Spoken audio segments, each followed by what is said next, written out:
Et yop les gars, j'espère que vous allez bien, moi ça va. On se retrouve aujourd'hui pour une nouvelle vidéo où on va remplacer les coupelles d'amortisseurs sur le DTT. Donc la procédure va être la même si tu veux installer des ressorts courts aussi.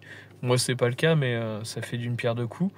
En ce qui concerne les coupelles d'amortisseurs, il y a un bruit qui est symptomatique, en tout cas moi c'est pour ça que je la remplace. Je te laisse écouter, j'espère que ça va ressortir à la caméra.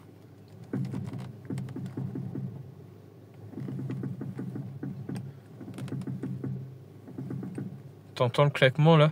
Ça c'est typique d'une coupelle d'amortisseur HS. Donc ce que je vais faire, c'est que je vais élever la voiture, enlever la roue, ça t'as pas besoin de moi, et puis on se retrouve après. Voilà les gars, donc la première étape ça va être de se retrouver sous le capot. Donc là on va venir enlever les deux petites vis qui sont là pour avoir accès à la tête d'amortisseur.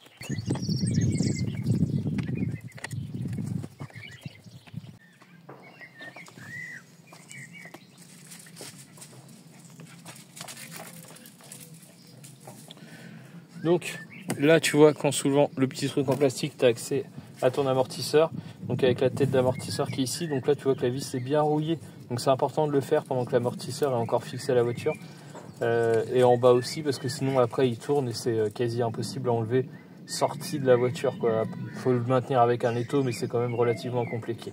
Donc là on va profiter qu'ils sont encore sur la voiture. Je vais mettre un peu de WD-40 parce que vu l'état de la vis ça va être compliqué de le sortir déjà à mon avis. Donc là je vais juste venir le desserrer, faut pas le desserrer complètement, faut vraiment le débloquer on va dire, parce que si tu le sautes complètement là ton ressort peut exploser, enfin exploser tu m'as compris, il peut sauter quoi. Donc là on va juste venir mettre quelques coups de clé. Pour la taille j'en ai aucune idée, je vais regarder, je te redis ça. Donc là j'ai enlevé le joint du coup pour que ce soit plus facile, et je me suis aperçu que là c'était cassé, donc je pense que ça avait déjà été forcé. Donc résultat, je pense que c'est quand même mieux d'enlever ton essuie-glace. Donc là, je vais juste venir faire quelques tours, histoire de désengager, pour que ce soit plus facile après. Et après, une fois que l'amortisseur tournera pas plus bas, une fois que l'amortisseur sera sorti, on viendra mettre une clé BTR là pour bloquer. Mais je te montrerai ça après. Ensuite, on va venir desserrer les trois vis qui sont là, donc une ici, une ici. Donc ces deux-là, on va les enlever complètement, et celle-là, on va se la garder histoire que ça maintienne encore un petit peu l'amortisseur et la jambe de force en bas.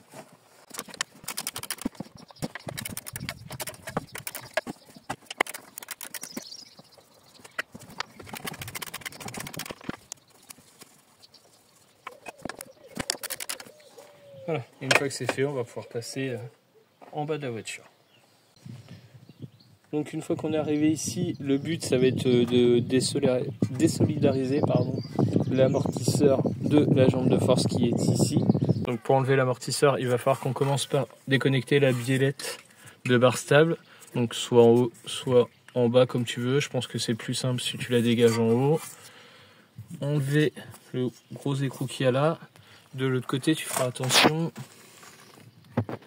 C'est une vis un peu spéciale, je me rappelle plus la taille, je vais te montrer ça. Donc moi j'avais pas ça dans mes outils, je l'avais trouvé chez Carter Cash. Donc c'est une douille M14 et tu vois, c'est un gros bout étoilé comme ça. Donc marque Autobest chez Carter Cash. Et ensuite on va venir déconnecter tout ce qui est rotule de suspension. Donc tu en as une de ce côté là.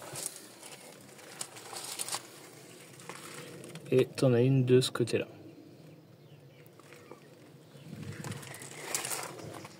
On va pas enlever le cardan, normalement c'est pas nécessaire pour sortir l'amortisseur. Commencer par la petite biellette de barre stable, donc c'est du 18.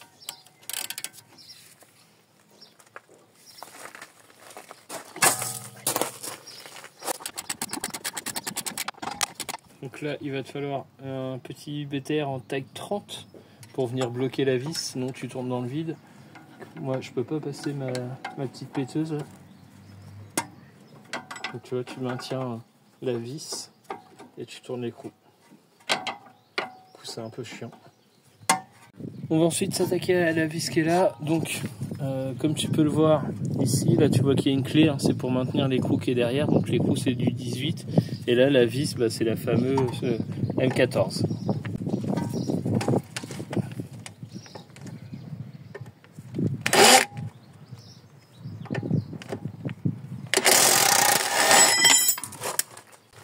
bah impeccable, ça a été rapide. Donc ensuite on va s'attaquer à la rotule qui est là.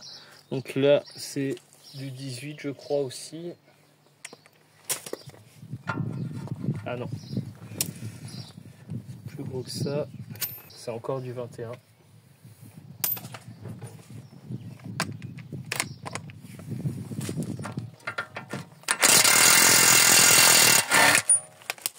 Tac. Donc pour sortir ta rotule là, tu as la fameuse technique de taper comme ça.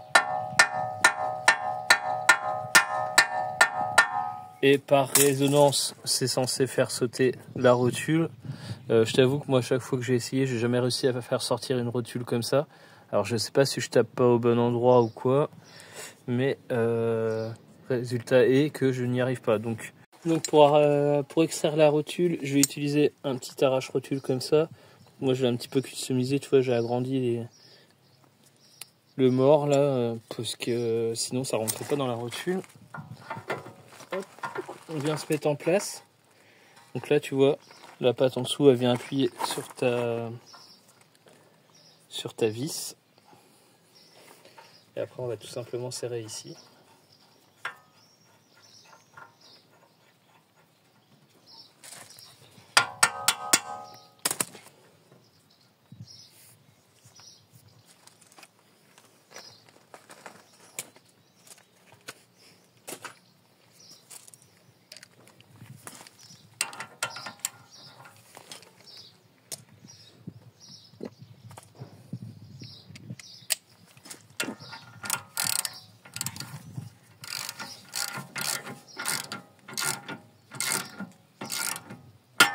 Hop, et voilà. Tu vois, ça se fait tout seul avec ce genre d'outil. Moi, je le sers pas à la péteuse hein, parce que j'ai pas envie de tout éclater. Tu vois quelques tours de vis et puis hop, ça saute direct, hein, ça se fait tout seul. Donc là, on va faire l'autre côté, même principe. Donc je vais tourner la roue dans l'autre sens pour que ce soit plus facile pour moi et que tu puisses mieux voir toi. Bon, j'arrive pas à trouver d'angle de vue où je peux te mettre la caméra pour que tu vois, donc je te montre juste où est l'autre écrou, donc il est là. Donc pareil avec une rotule qui est juste en dessous et je vais utiliser exactement la même méthode pour la sortir. Voilà, donc là j'ai désaccouplé ma deuxième rotule comme tu peux le voir. Donc il va me suffire maintenant de venir caler donc soit un outil. Attends, je vais tourner.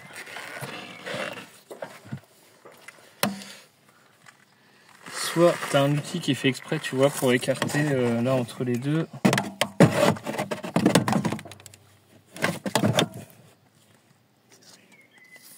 Voilà, donc là on est derrière l'amortisseur. Je vais enlever la vis. Donc là tu vois, il va falloir que tu viennes écarter ces deux parties là. Donc tu peux utiliser un pointeau, un gros tournevis, ou sinon tu as carrément des outils qui sont faits exprès, en fait, qui sont une sorte de cale et qui viennent écarter. Mais trouve ce que tu as sous la main. Et puis ensuite, on va venir taper gentiment sur le bord pour venir descendre tout ça. Donc moi, je vais graisser un petit peu avec de la WD-40, histoire de faciliter l'affaire. Et puis voilà. Voilà, donc moi, j'ai calé mon tournevis, tu vois, ici. Et là, après, je vais venir taper là pour faire descendre l'amortisseur. Je vais taper comme ça. Donc je vais pas te le faire en vidéo parce que le bruit risque d'être très désagréable, mais je pense que tu as compris le principe. L'amortisseur est sorti de la fusée, donc impeccable. La dernière étape, ça va être d'enlever la dernière vis qu'on a laissée tout à l'heure, là, qui est juste ici. Et là, l'amortisseur va tomber. Donc on se retrouve à l'intérieur du garage, les gars, parce que c'est plus facile de travailler dans l'étau. Donc là, on va venir mettre en place les compresseurs de ressort.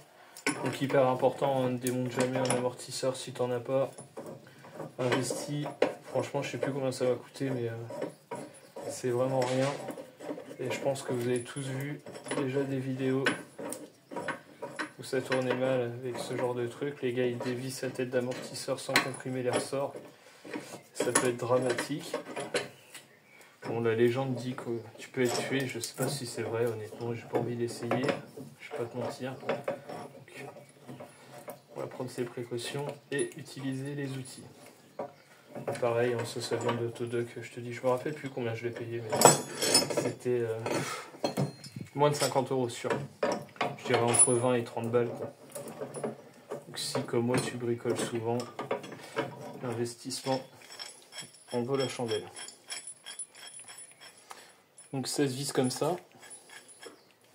On va venir se rapprocher au max pour pas avoir trop à visser une fois que c'est dessus. Tac. Donc tu mets bien les morts dans les ressorts. Tu essayes de te mettre à peu près à l'opposé de l'autre, histoire que ce soit équilibré. Ouais, je te conseille d'en avoir deux. De toute façon, c'était vendu par paire. Je crois pas que ça se vende à l'unité.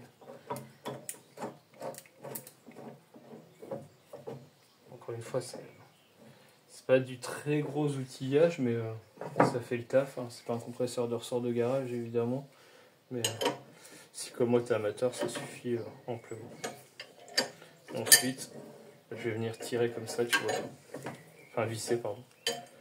Comme ça. Je vais faire quelques tours. Dès que je sens que c'est dur, je vais aller de l'autre côté.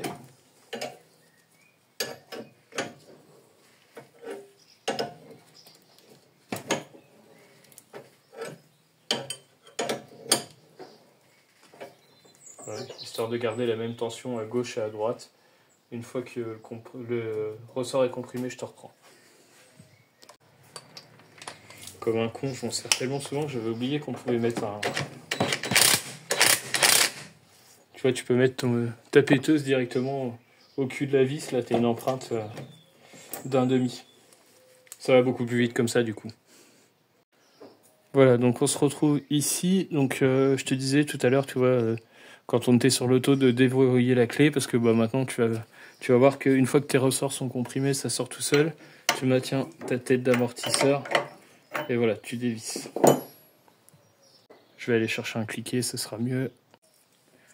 Donc encore une fois, ne passe pas à cette étape-là, surtout si tu as pas compressé tes ressorts. Hein, parce que là, en fait, ce qui se passe, c'est que bah, le ressort pousse sur la tête d'amortisseur, et ça va littéralement te sauter à la gueule, comme ça te sauterait là sur le téléphone.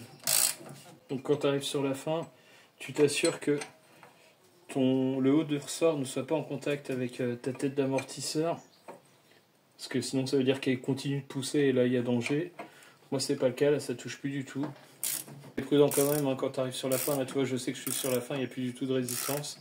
Donc déjà si tu arrives sur la fin et que tu as encore de la résistance, ça veut dire que tu as toujours une poussée sur ton ressort. Et puis évidemment tu vois moi je me mets en arrière par rapport à la tête d'amortisseur, te mets pas en face. Ça, même si tu t'es foiré, là tu vois si elle part à la rigueur ça devrait faire.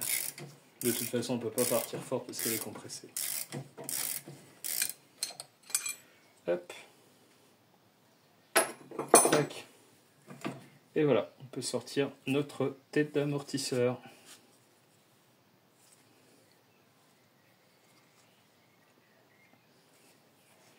Donc à cette étape-là, si tu es là pour changer tes ressorts, pour mettre des ressorts courts, ou changer tes amortisseurs, donc si tu as acheté uniquement l'amortisseur lui-même, pour rappel, ça le ressort, ça ne fait pas partie de l'amortisseur. Quand tu achètes un amortisseur, ils vont te vendre que le tube hydraulique.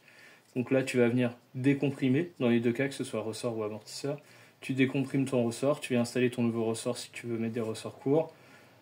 Tu viens remettre ton ressort sur ton nouvel amortisseur si tu changes ton nouvel amortisseur. Et puis, nous, on va s'occuper de remplacer la pièce défectueuse. Bon, voilà les gars, alors je suis désolé, il va peut-être y avoir un peu de vent, il y a le vent qui se monte et l'orage qui gronde. Bienvenue en Normandie. Donc là, on a notre tête d'amortisseur complète, donc nous, on va juste venir changer la coupelle de l'amortisseur. Donc la coupelle d'amortisseur, c'est ça.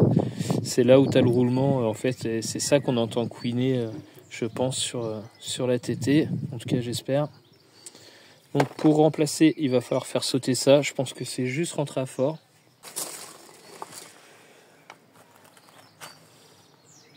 Oh bah, tu vois, c'est même pas rentrer à fort, en fait, c'est juste emboîter dedans.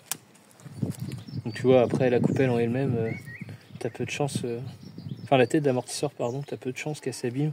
À part là sur les Silent Buck, mais on voit que ceux-là sont nickel. Ça, c'est l'ancienne. Donc, tu vois, sans forcer, j'ai zéro résistance. Là, si je fais ça, tu vois, je tourne que comme ça, avec la même force, quoi, en gros. Bon, c'est pas dur, hein. mais tu as de la résistance que là tu n'as plus. Je pense que les roulements ont complètement sauté à l'intérieur de ça. Bon, bref, on va venir remettre celle-là en place. Bon, il suffit de la poser dedans, hein. De toute façon, ça va venir se recomprimer après s'il y a besoin, mais je pense même pas. En vrai, c'est juste poser dedans, en gros. Donc là, je vais aller remettre ça sur l'amortisseur. Je vais pas te remontrer le remontage, hein. C'est exactement la même chose que tout à l'heure. Tu vas venir remettre ta coupelle, remettre ton écrou au milieu, et puis ça. Tu le vois, tout est remonté. Je suis désolé, j'ai pas pu te filmer le remontage, mais il s'est mis à flotter à verse en fait à la maison. Donc j'ai préféré remonter rapidement. Du coup, tout s'est bien passé, pas de truc particulier, juste la jambe de force qui est un peu chiante à re-rentrer, mais sinon ça l'a fait. Donc maintenant, on n'entend plus le bruit quand je tourne les roues, tu vois, il n'y a plus de bruit bizarre. Donc là, tu entends un petit bruit, bien évidemment, c'est le bruit des roues sur les graviers, mais t'as plus le clac-clac qu'on pouvait entendre avant.